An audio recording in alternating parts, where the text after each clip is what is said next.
Thank you, President of the inaugural session, Comrade Manik Sarkar. Chairman of the reception committee, Comrade Pinarayi Vijayan. General Convener of the reception committee, Comrade Kodiyeri Balakrishnan. Comrade D. Raja, General Secretary of the CPI. All the members of the Politburo here on the dais. Members of the Central Committee, esteemed guests, delegates, and observers to the 23rd Party Congress. My dear comrades and friends, it gives me a great pleasure to thank you all for accepting our invitation. I am joining this inaugural session of this 23rd Congress of the Communist Party of India, Marxist. We are gratified at the presence of eminent public figures, distinguished veteran leaders of the communist movement and leaders of various contingents of the people's struggles.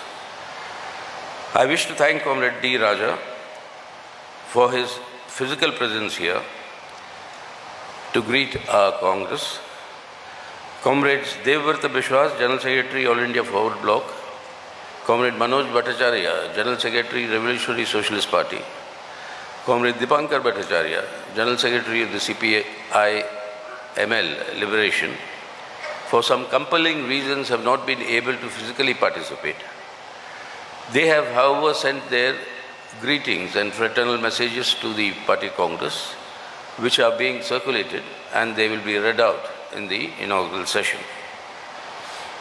In the present context, the working together of the left parties to strengthen left unity is of vital importance to meet the current challenges being faced by our working people, by the secular democratic Republic of India, and the constitutional order. The greetings of the left parties reflect the mutual desire to resolve and strengthen the left unity, which is vital for our country today. Comrades and friends, we are meeting at this region of Kannur, which has historically been a crucible for civilizational churning and the confluence of many cultures. This is also the birthplace of the communist movement in Kerala and one of the outposts of the communist movement in India. Religiously oriented people usually go on tirth-yatras to visit various shrines to get blessings.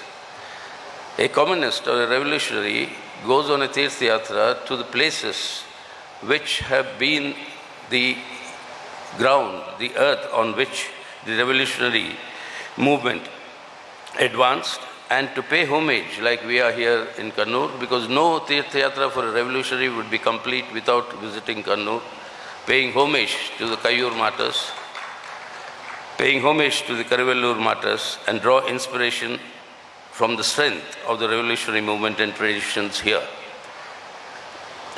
Pinarayi, from whose name our Chief Minister, our Politburo member, our leader draws his name, village, hosted the first Communist Party conference in Kerala.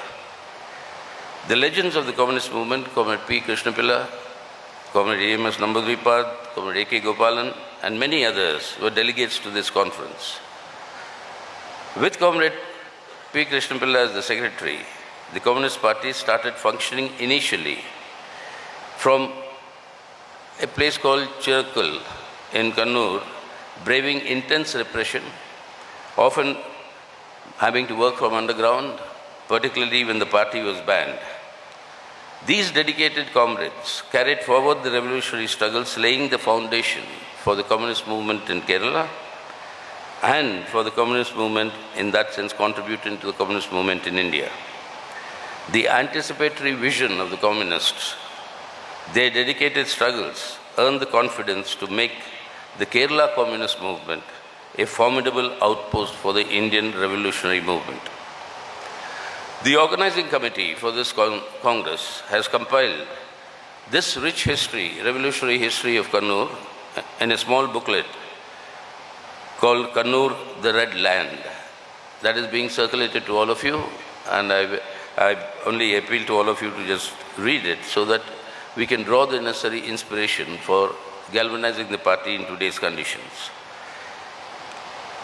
And in the challenges that we face in today's conditions, it's most appropriate that this 23rd Party Congress is being held here in Kannur, and we are determined to draw the inspiration from this land in order to strengthen the Communist Party and the Communist movement in the country, which is of vital importance. Dear comrades and friends, for more than 4 years since the last Party Congress, or during these 4 years, it was exactly in April 2018 that we last met. For more than 2 of these 4 years, the world has been plagued, including India, by the COVID pandemic. This has wreaked havoc, disrupting the lives of millions of people. Even before this pandemic struck, the global economy as well as the Indian economy was actually on a very severe downslide, moving towards an economic recession. The pandemic worsened this situation, and during the pandemic, the economic recession that set in was marked by the lust of capitalism for profit maximization, and it completely exposed the gross inadequacy of capitalism as a system in meeting the requirements of the people, particularly in providing universal health care. In contrast, we saw the experience of the socialist countries, how they dealt with the COVID pandemic and re-energized their economies to bounce back onto a growth path. This contrast between capitalism and socialism as systems has once again established the superiority of socialism. And the conditions in India at the same time have also demonstrated that where a government led by the CPIM and LDF government in Kerala, the manner in which it had handled the pandemic had earned both domestic and international acclaim as the Kerala model, and where you have parties dedicated to the cause of the people or people-centric, then the handling of the pandemic was seen with a marked difference from what the capitalist countries did. This pincer attack of COVID and the economic recession has led to alarming levels of growth in hunger, poverty, educational deprivation, intensified exploitation of the working people, along with growing unemployment. But at the same time, given the very logic and character of neoliberalism, you find the profits of the world's millionaires rising during the course of the pandemic, that in the year 2020 alone, the total wealth of the world billionaires grew by $10.2 trillion, while the people were suffering from the various issues that I pointed out. And in India, the top 10 people, 10 individuals, during the course of the pandemic, have grown their wealth to hold 57% of our country's wealth, as opposed to the share of the bottom 50% of our people, who actually have a share of only 13% of the wealth. This is predatory capitalism at its worst that we are seeing.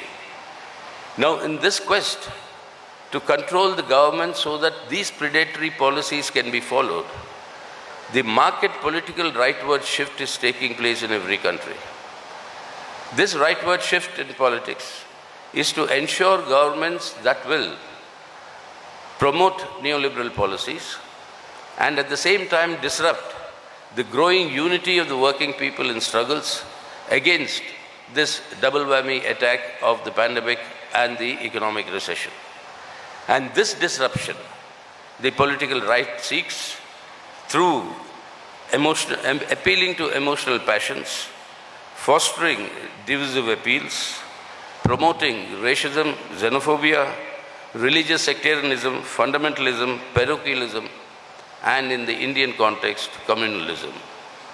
This rightward shift is to sustain this neoliberal order, at the same time to ensure that the unity of the working people in struggles does not reach levels where it can threaten the rule of capital itself.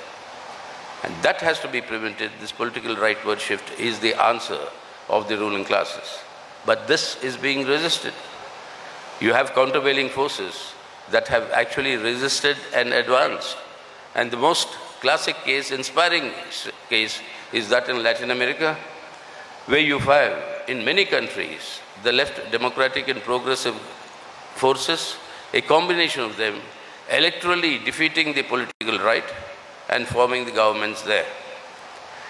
As a digression from the written text, I can mention Chile.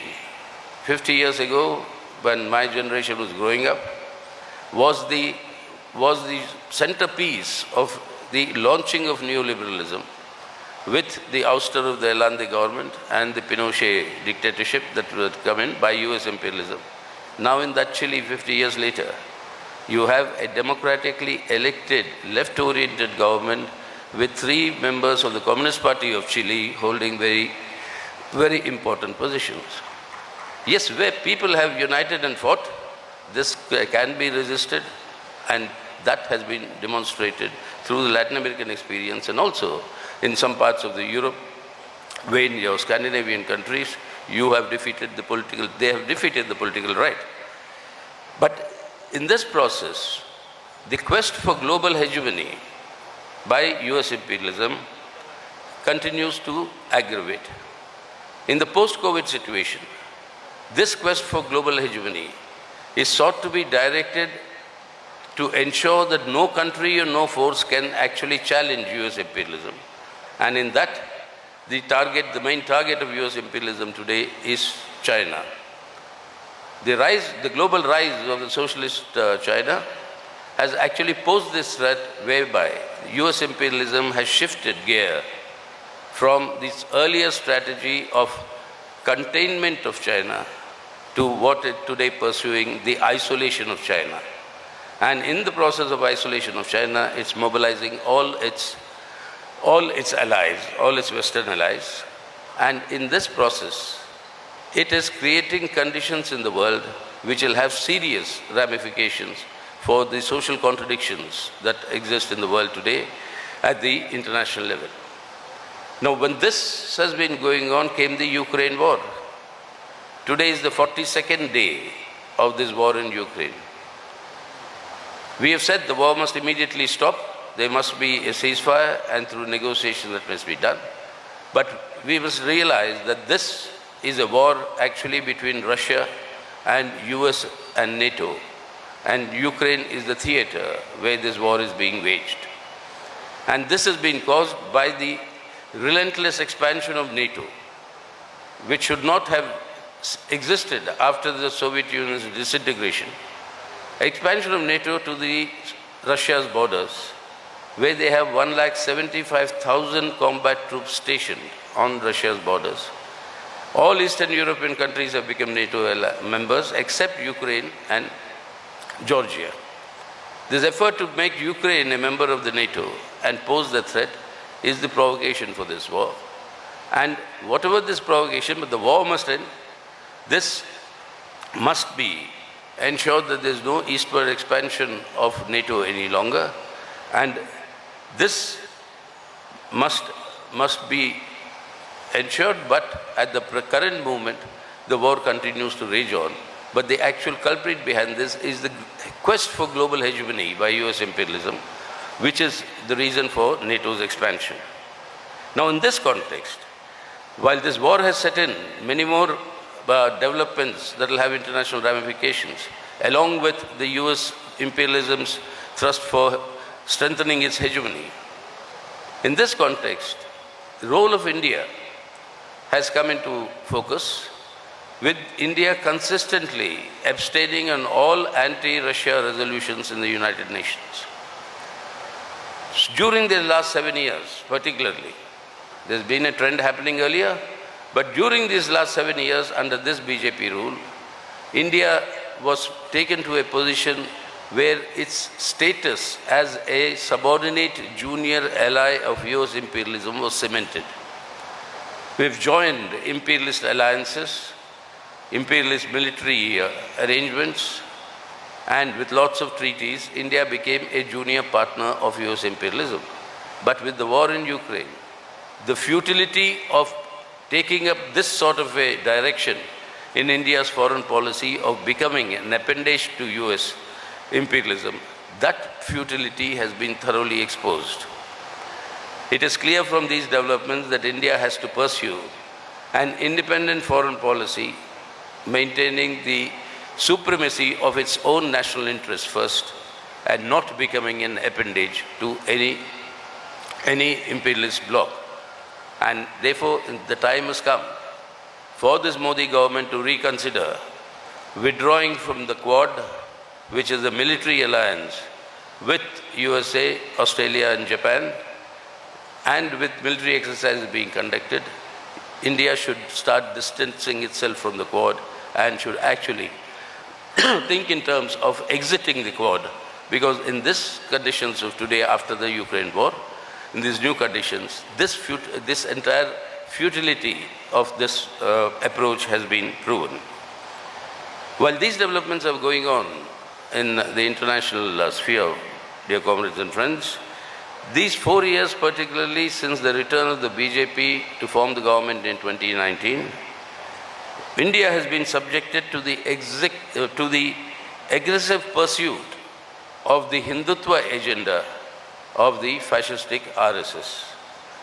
The BJP government is adopted a multi-pronged attack in pursuit of this agenda, and the aggressive neoliberal reforms that it is pursuing, which is strengthening the communal corporate nexus that we spoke of in our 22nd Party Congress, which is brazenly promoting crony capitalism with the wholesale loot of our national assets, is legalizing political corruption and simultaneously imposing a full-fledged authoritarianism and authoritarian state apparatus with the complete attack on the democratic rights and civil liberties of individuals that are guaranteed by the Constitution.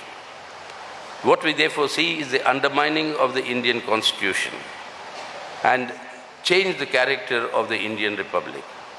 All the 4 fundamental pillars, foundational pillars of the Indian Constitution, that is secular democracy, federalism, social justice, and economic sovereignty. Every single of these fundamental pillars is under assault today. The implementation of the fascistic RSS agenda of their Hindutva Rashtra requires a unitary state structure, which is completely contradictory to the federal state structure that is given in our Indian Constitution. So, to achieve this objective, they are simultaneously undermining, that is the government, BJP government, undermining the independence and authority of every single institution created by the Indian Constitution. Beginning from the Parliament itself, laws are made without any discussion whatsoever.